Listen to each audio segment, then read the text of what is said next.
The reef at Betio smelled like low tide and diesel smoke on the morning of November 20th, 1943, and the first wave of Marines was already dying. The landing craft ground to a stop 400 yards from the beach, not from enemy fire, not from mechanical failure, from coral, a flat shelf of dead reef that sat just inches below the surface, invisible from the air and catastrophic in practice. The boats simply stopped, their hulls resting on limestone that had been building for 10,000 years and had no interest in the United States Marine Corps or its timetable. Men climbed over the sides into chest-deep water and began walking toward a beach where Japanese machine guns had already found their range. Some of the men made it, many did not. The water between the reef and the shore turned a color that had no name in the operational planning documents. The Japanese commander on Betio, Rear Admiral Keiji Shibazaki, had made a precise calculation before the battle began. He had looked at that reef, at its width, its depth, its position, and he had reportedly told his men that the Americans could not take Tarawa with 1 million soldiers in 100 years. The reef was not just a geological feature, it was the defense. It was the reason the pillboxes could be positioned exactly where they were, the reason the fields of fire were laid out the way they were, the reason the entire fortification system made sense.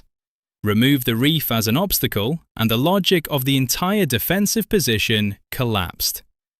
He was not wrong about the reef, but in the second and third waves, something happened that his calculations had not included. Low shapes appeared in the water, not boats, not tanks, something that moved through the surf with a mechanical steadiness that seemed indifferent to what was underneath it. They reached the reef, they did not stop. They climbed it, crossed it, descended into the lagoon on the other side, and kept moving toward the beach. Shibazaki's men watched this and did not immediately understand what they were seeing. The obstacle was not functioning as an obstacle.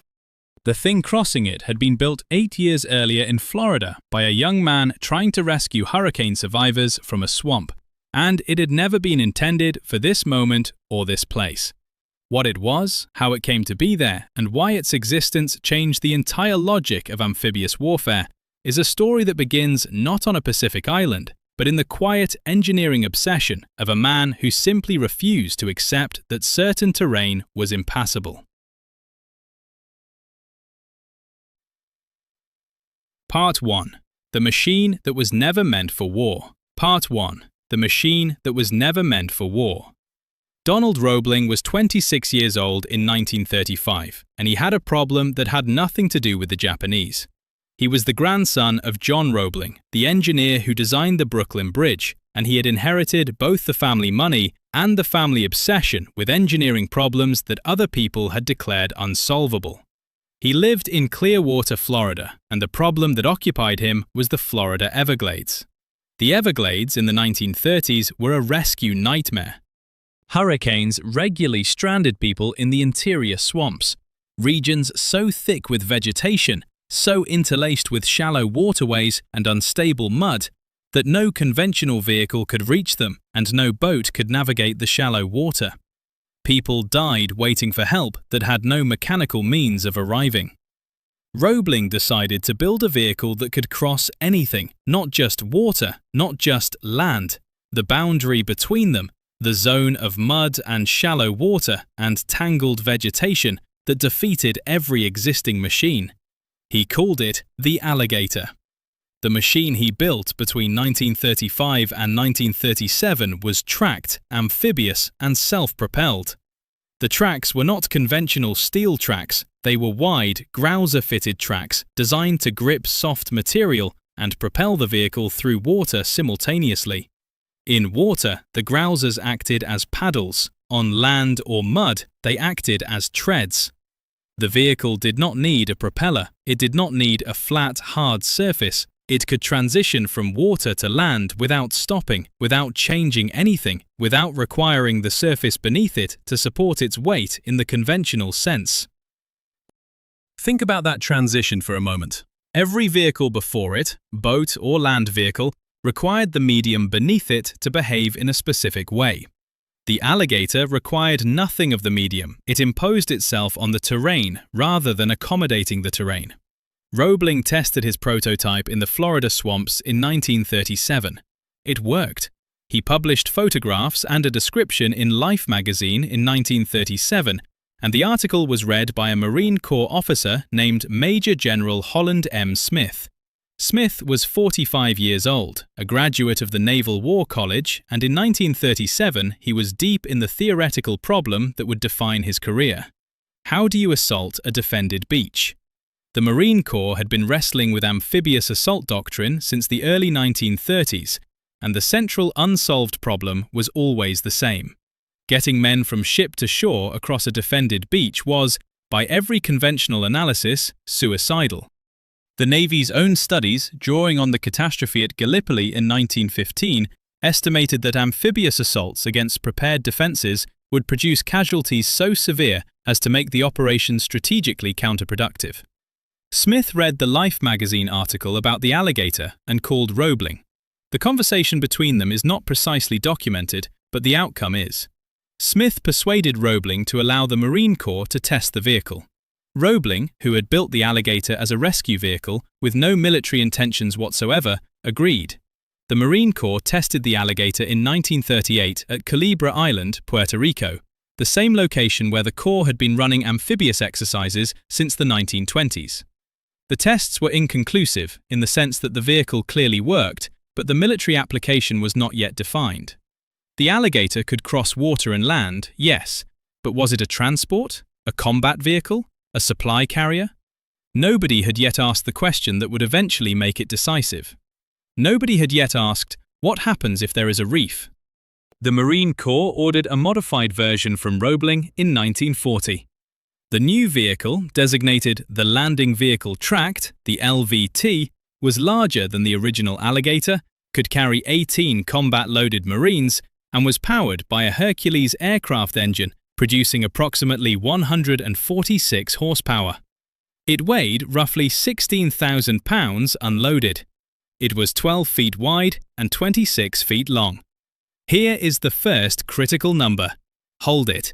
The LVT-1, the initial production version, had a top speed in water of approximately 7.5 miles per hour and a top speed on land of approximately 12 miles per hour.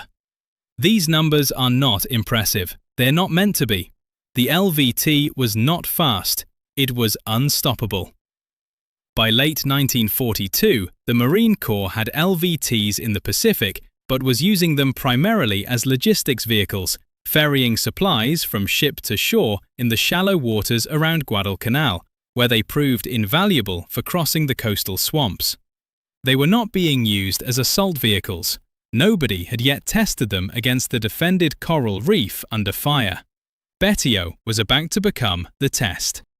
The man who made the decision to use LVTs as assault vehicles at Tarawa was Colonel David Munro Shoup, 39 years old, from Battleground, Indiana. He had graduated from DePauw University in 1926 and been commissioned through the ROTC program. He was not a romantic. He was not theatrical. He was a planner. And in the months before Tarawa, he had studied the reef problem with the focused intensity of someone who understood that the difference between a plan that worked and a plan that failed was measured in feet, specifically in the depth of water over the Betio Reef at neap tide. Shoup had obtained tide tables and reef surveys. He had consulted a New Zealand officer named Major Frank Holland, who had lived on Tarawa before the war and knew the reef personally. Holland's assessment was grim. He told Shoup that November 20th, 1943 was likely to fall during a neap tide cycle, the worst possible tidal condition for a conventional landing. Hold this detail. It is the hinge of everything. If Shoup used only Higgins boats, and if Holland was right about the neap tide, every wave of Marines would ground on the reef 500 yards from shore. They would have to wade. Against 4,500 Japanese defenders in fortified positions with interlocking fields of fire. The casualty projections were not theoretical, they were mathematical. Shoup requested 75 LVTs for the first 3 assault waves. He got 125. They would carry the first assault waves all the way across the reef, over it and onto the beach. The Higgins boats carrying subsequent waves would follow behind and, if the tide rose sufficiently, might cross. If not, the men would wade. Shoup knew the LVTs were not armoured. He knew they were slow. He knew that Japanese anti-boat guns would fire on them during the 500 to 1,000 yards of open reef crossing. He made the calculation anyway. This was the plan. Now meet the reef. Part 2. What Shibasaki had built and what he had not prepared for. Betio is a flat coral island, the largest in Tarawa Atoll, and in the fall of 1943, it was the most heavily fortified piece of ground per square yard in the Pacific.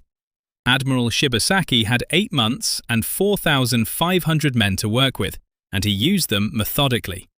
The defensive perimeter ran the entire coastline. The beach obstacles included concrete tetrahedra, barbed wire, and wooden stakes driven into the coral at angles designed to rip open the hull of any landing craft that grounded on them.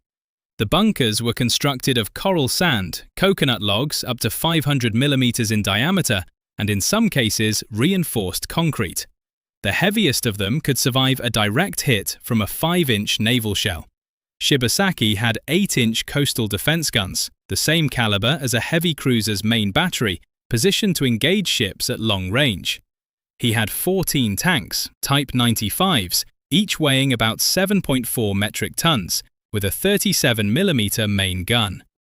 He had machine gun positions every 20 to 30 meters along the beach, each one interlocked with the next, so that there was no approach angle that was not covered by at least 2 guns. And he had the reef. The reef was, in Shibasaki's calculation, not just an obstacle, it was a weapon. It was the outermost layer of his defense, the one that required no maintenance, no ammunition, no men. It simply existed. At neap tide, it was nearly impassable to conventional landing craft. Men who grounded on it would be in the water for 500 yards.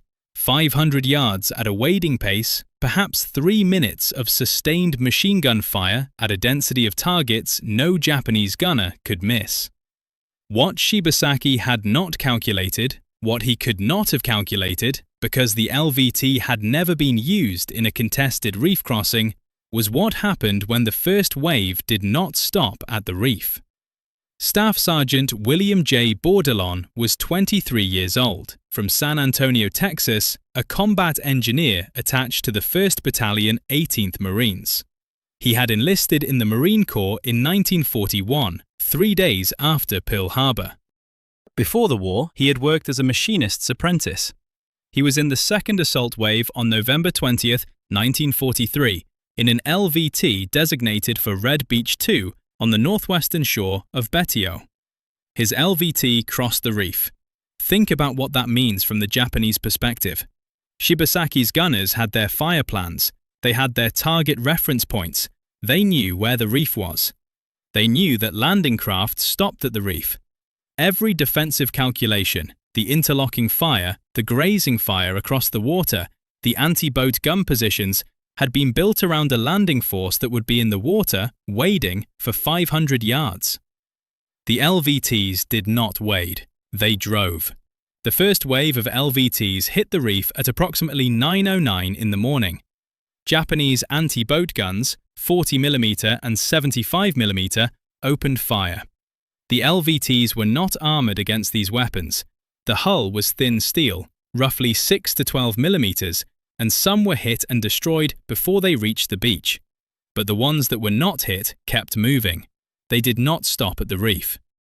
They climbed over the reef, the grousers biting into the coral, and continued toward the shore at 7 miles per hour, carrying their 18 Marines.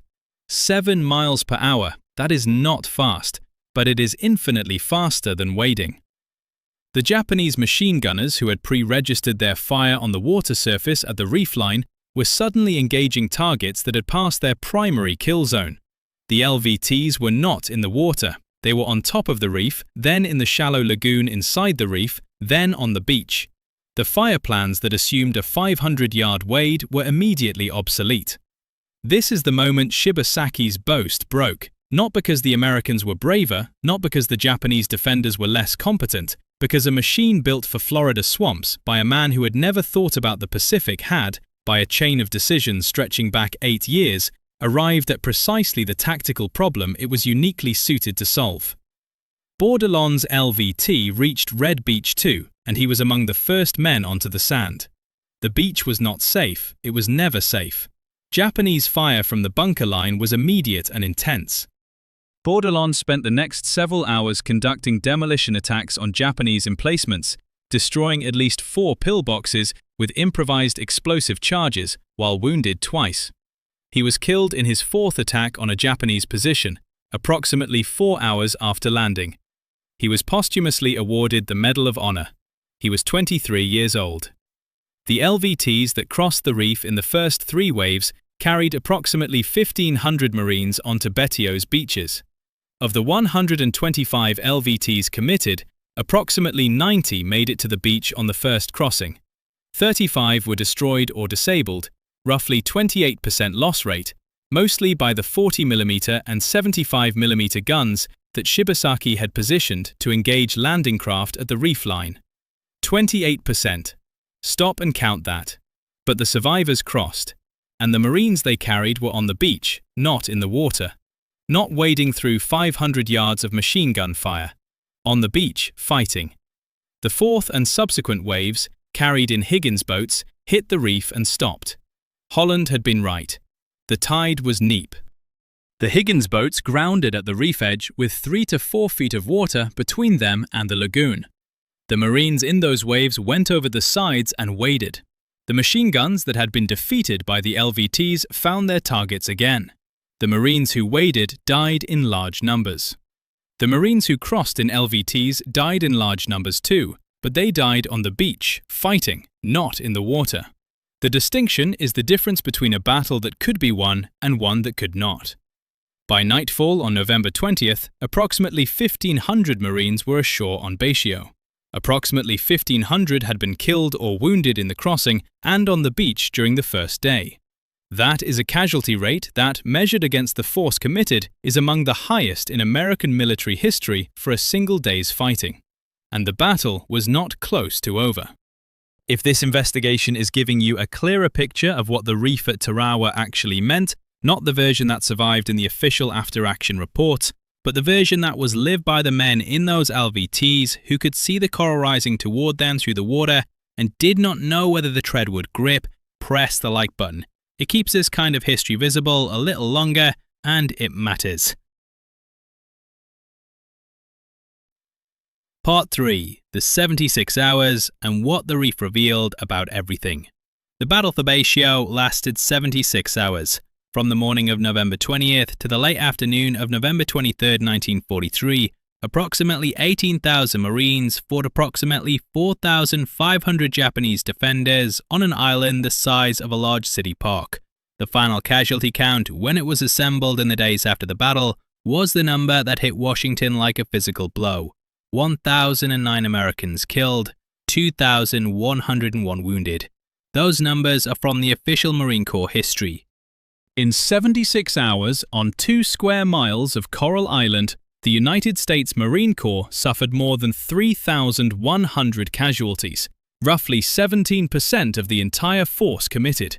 The Japanese garrison, 4,496 men defended the island.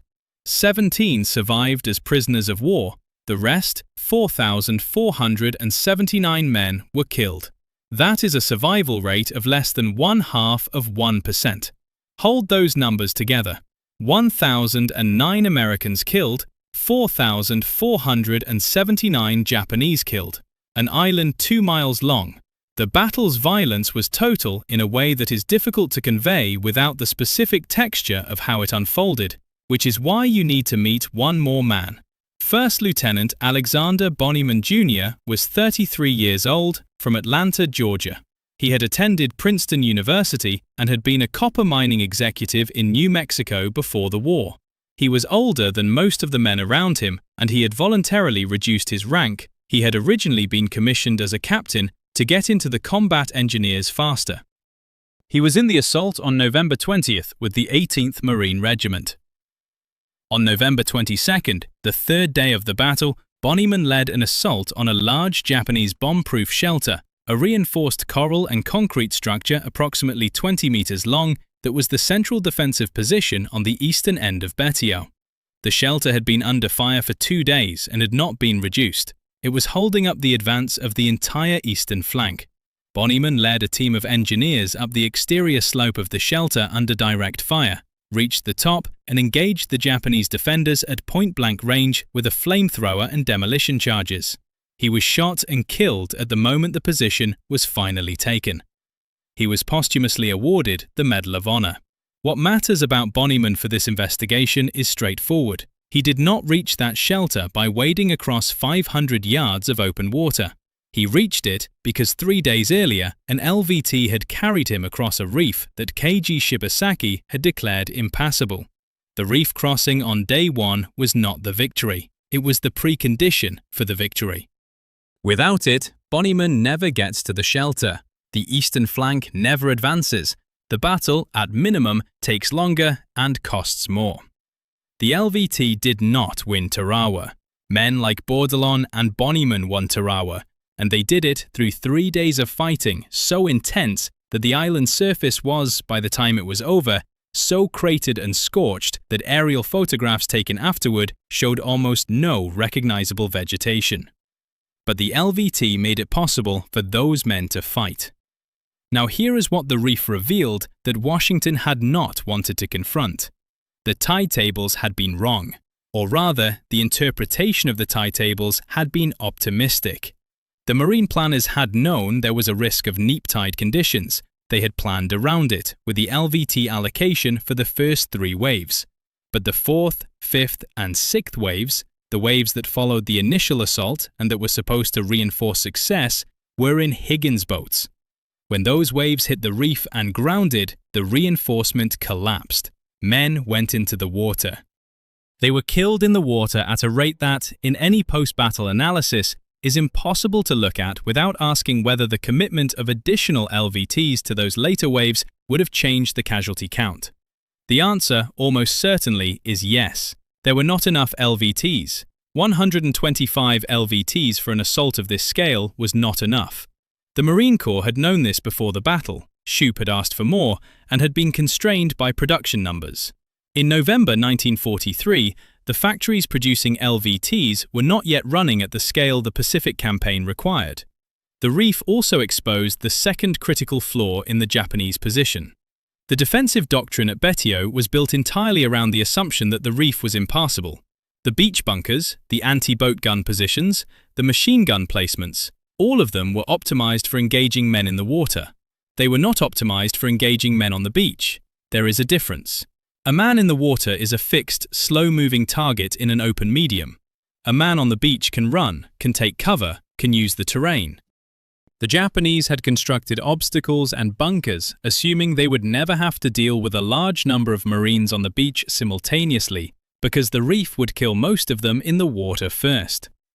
When the LVTs delivered the first 3 waves directly to the beach, the fundamental assumption of the defensive doctrine was violated before a single Japanese rifleman had fired a shot. Shibasaki died on the 2nd day of the battle. The exact circumstances of his death are not precisely documented. One account suggests he was killed by naval gunfire in his command bunker, another that he was killed in the final stages of the ground fighting. He was 41 years old. He had been on Betio for 8 months. His boast that 1 million men could not take the island in 100 years had a lifespan of 76 hours. Part 4. The Forensic Verdict. The forensic verdict of this investigation comes down to this. Betio was not primarily lost by Japan because of American courage, though American courage was present in quantities that are genuinely difficult to comprehend. It was not lost because of American firepower, though the pre-landing bombardment was among the heaviest delivered to that point in the Pacific War, approximately 3,000 tons of naval shells and aerial bombs in the hours before the landing. It was not lost because of any failure of Japanese fighting will. The garrison fought to within 17 survivors. It was lost because of a reef crossing vehicle that a 26-year-old civilian engineer had built in Florida 8 years earlier to rescue hurricane victims. The chain of causation is worth tracing precisely because it is so unlikely. Donald Roebling builds the alligator in 1935 for the Everglades. Life magazine publishes photographs in 1937. Holland Smith sees the article and calls Roebling. The Marine Corps tests the vehicle in 1938. A modified version enters production in 1940. By 1942, it is in the Pacific as a logistics vehicle. David Shoup, studying tide tables in 1943, realizes that neap tide conditions at Betio will make a conventional landing catastrophic and requests LVTs for the assault waves. 125 LVTs crossed the reef on November 20, 1943, and roughly 90 reached the beach. Remove any link in that chain if Roebling never publishes the photographs, if Smith never reads the article, if Shoup doesn't get the tide tables, if the neap tide doesn't materialize, and the battle looks different, possibly much worse. The LVT itself was not a perfect weapon at Tarawa. 28% of the first wave vehicles were destroyed or disabled. The thin steel hull offered minimal protection against the 40mm and 75mm anti-boat guns that Shibasaki had positioned at the reef line. Several LVTs were hit and sunk while still on the reef, their marines drowned or killed before reaching the beach. The vehicle that crossed the reef was not invulnerable. It was simply amphibious, and that single characteristic invalidated 4,500 men's worth of defensive preparation. The aftermath of Tarawa reshaped American amphibious doctrine with a speed and thoroughness that is unusual in military history. The battle was fought from November 20th to November 23rd, 1943. By early 1944, the Marine Corps had fundamentally revised its LVT allocation for assault operations.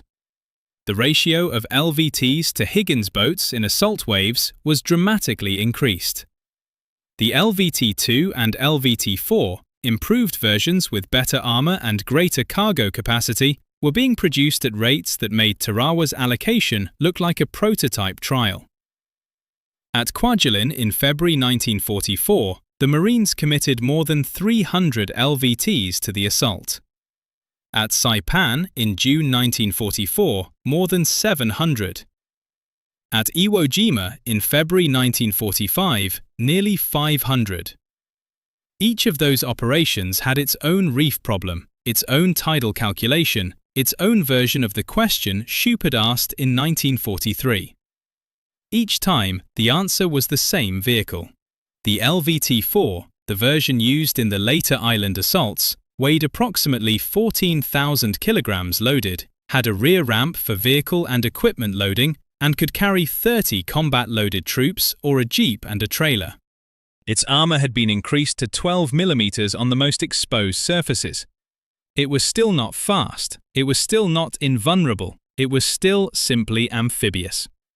David Shoup survived Tarawa and was awarded the Medal of Honor for his leadership during the battle. He was the senior surviving officer on the island by the second day, commanding the entire Marine force on Betio from a shell crater while wounded in the leg and neck. After the war, he rose to become Commandant of the Marine Corps, the highest uniformed position in the Corps, serving from 1960 to 1963. He retired as a general and spent his later years as a vocal opponent of military adventurism, a position that surprised many who had known him as the hard-eyed planner who had calculated the reef at Betio down to inches. He died in 1983 at the age of 79. Donald Roebling, the man who built the machine, received no military decoration. He was a civilian who had built a rescue vehicle.